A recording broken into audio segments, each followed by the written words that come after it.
जराय विकटा यजमामनाय भक्त प्रसन्न वरदा य नमो नमस्ते स्वामै श्रवेशक्तिरनन्तवीर्या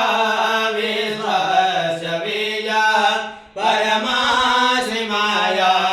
सम्मोहितं दे विषमस्तमेतत् त्वमयि प्रसन्न भुविमुक्तिहेतो नमः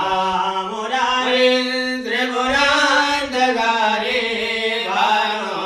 सशिवो विश्वतो बुधश्च गुरो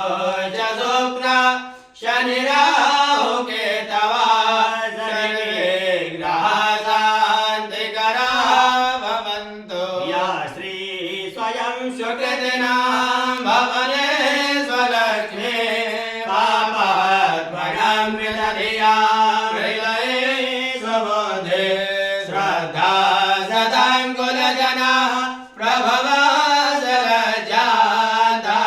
जलजातास्म परिपा लयते भूर्भुवस्सुवा देवानां देवीनां च अनन्तकोटि नमस्कारान् समर्पयामि नमस्करोमि अनयाः पूजयाः आवाहित देवताः प्रियन्तां न मम तेरा तुझको अर्पण